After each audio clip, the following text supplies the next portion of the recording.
Yalah, ini merupakan satu tindakan yang memberikan satu gambaran seolah-olah masjid-masjid ini merupakan pusat-pusat sarang pembiakan pengganas, ya. Seolah-olah di masjid-masjid inilah terdapatnya penjenayah-penjenayah, perosak-perosak dan sebagainya. Sedangkan kita tahu bahawa banyak lagi kegiatan-kegiatan yang mungkar, yang jahat, yang sepatutnya diberikan tumpuan oleh JAIS, oleh pihak polis, oleh anggota keselamatan dan sebagainya. Ya, tindakan mereka mencemar nama baik institusi keagamaan umat Islam. Orang-orang yang bukan Islam, bila dia orang lalu, dia nampak masjid-masjid ni penuh dengan FRU, penuh dengan polis, apakah tanggapan mereka? Ya, teruk sangat umat Islam, ya, sehingga masjid-masjid ni pun, ya, terpaksa dikawal, diurus dengan FRU, dengan polis. Sedangkan sebelum daripada itu, semuanya berjalan dengan baik, semuanya aman, semuanya bersatu, berpadu, satu umat yang kukuh, yang diasaskan kepada kesatuan, yang dibina melalui masjid-masjid. Tapi UMNO Barisan Nasional, khususnya Hirtoyo ini, mementingkan persoalan masa depan politik mereka, dan mereka sanggup mengorbankan imej dan nama baik Islam dan umat Islam itu sendiri. Sebenarnya pada hakikatnya, kegiatan di mana saja di masjid atau surau dari segi pengajaran dan memakmurkan surau dan masjid itu menjadi ketakutan kepada pihak pemerintah, khususnya pada ini pimpinan negeri Selangor lah. Sebab itu kalau boleh surau dan masjid itu kalau tidak ada kegiatan pengajaran dan sebagainya, itu yang mereka suka. Dan ini kita lihat masjid-masjid yang mereka mengambil alih, dia akan menjadi pupus dari segi kegiatan. Akan yang dibuat oleh Menteri Besar Negeri Selangor mengarahkan Jabatan Agama Islam untuk mengambil tindakan merampas masjid-masjid di Negeri Selangor merupakan satu tindakan yang perlu dikutuk oleh setiap umat Islam di Negeri Selangor. Ianya merupakan satu tindakan yang tidak menghormati ahli karya, kebebasan dan kesucian masjid-masjid ini sebagai satu institusi keagamaan. Setelah mengambil alih pentadbiran masjid, UMNO melalui JAIS memaksa pula para jemaah di masjid itu menerima imam yang dipilih oleh mereka. Para penceramah pula disaring nama mereka sebelum dibenarkan memberikan kuliah di masjid atau surau itu. Alasan yang diberikan adalah untuk menghalang masjid dan surau dari jadikan alat kepada pembangkang. Dengan alasan ini, alasan sebenar di sebalik perampasan semakin jelas. Ia untuk kepentingan parti yang memerintah, iaitu UMNO. Ya, sebagaimana yang kita ketahui, pendirian PAS mengenai hal-hal yang berkaitan dengan agama ini agaknya terlalu konsisten daripada dulu sampailah sekarang. PAS sama sekali tidak bersetuju dengan segala tindakan yang dibuat oleh kerajaan-kerajaan negeri, dalam kes ini negeri Selangor lah, yang kami fikir tindakannya untuk membunuh agama, untuk mengecewakan mereka yang menggandingkan diri mereka dengan agama, dan untuk menumpulkan minat generasi yang akan datang untuk mengikuti program ilmu dan penghayatan agama. Untuk pengetahuan tuan-tuan dan puan-puan, masjid di negeri Selangor ni hampir kesemuanya, terutama masjid-masjid yang berada di bandar dan di pinggir bandar, ditambir oleh orang-orang profesional yang minat kepada agama. Bukan sukarnya, bukan mudah tuan-tuan untuk mendapatkan orang profesional berminat untuk sama-sama mengurus masjid, sama-sama mengurus madrasah dan sama-sama mengurus surau.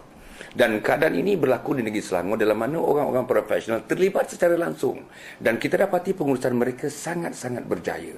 Dari sebut misalnya pungutan keuangan, fund yang ada di masjid-masjid, kebanyakannya hebat fund mereka, gemuk-gemuk fund yang ada itu jika dibandingkan yang tidak ditadbirkan oleh orang profesional.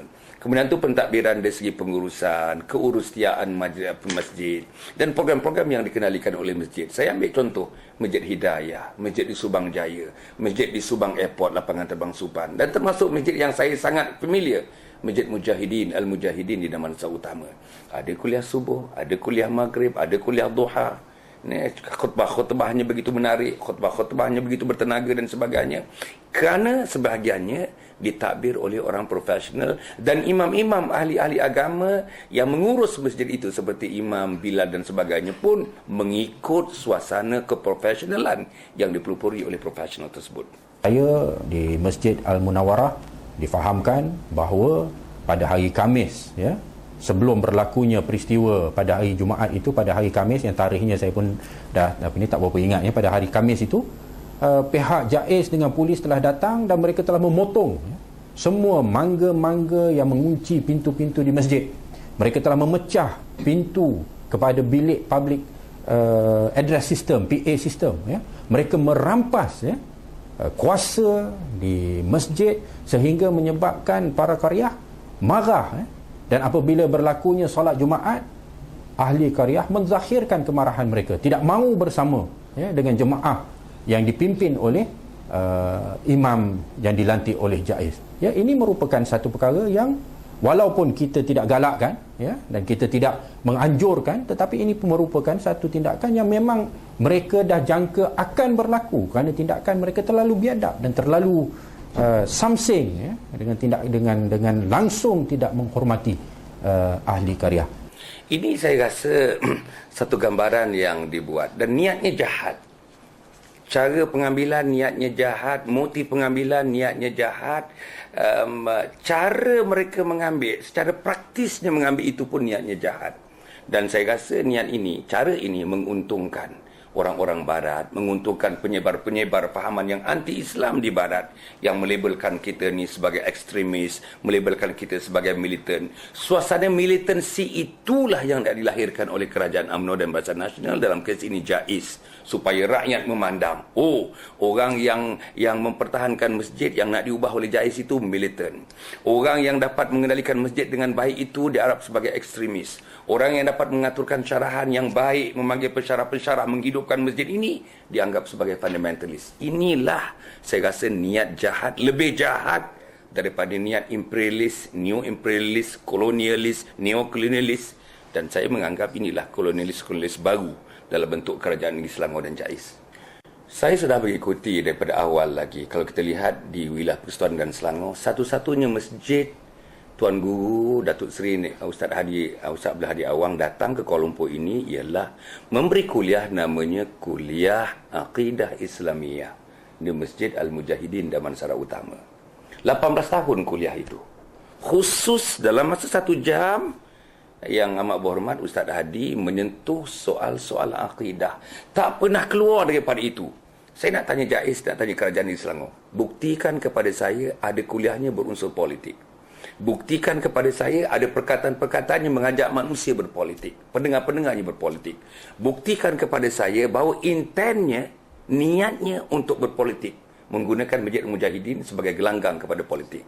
Orang Kristian, orang Buddha, orang Hindu, orang Confucianism, dan teman-teman daripada agama-agama yang lain selain daripada agama Islam, semuanya berpendapat. Kalau kita tengok seminar-seminar yang diadakan, workshop-workshop yang diadakan mengenai peranan agama dalam kehidupan umat di Malaysia ini, semua kaum, semua denominasi kaum etnik group menganggap, mempercayai bahawa penyelesaiannya adalah agama. Dalam konteks ini, kalau kita baca misalnya buku yang ditulis oleh Bertrand Russell menyebutkan, the panacea of all human ills is Islam. Maknanya, cara ubat yang paling mujarab untuk mengubati seluruh penyakit manusia ini adalah Islam. Islam ini represent agama, dan saya rasa ini juga berlaku kepada agama-agama yang lain. Sebab itu bagi saya, kalau kita nak ambil menyelesaikan masalah sosial tadi, masalah dadahnya, masalah budak-budak yang tak ada, yang kelakuan sumbangnya, masalah remaja-remaja yang hilang pedomannya, masalah penagihan itu dan penagihan ininya, masalah sumbang mahram dan berbagai-bagai lagi masalah. Memanglah ada misalnya gara-gara untuk menyelesaikannya cara-cara yang difikirkan oleh manusia yang tidak berpandukan agama. Cara ini longgar, cara ini tidak akan berjaya, cara ini pada saya dia akan akhirnya menjadi counterproductive.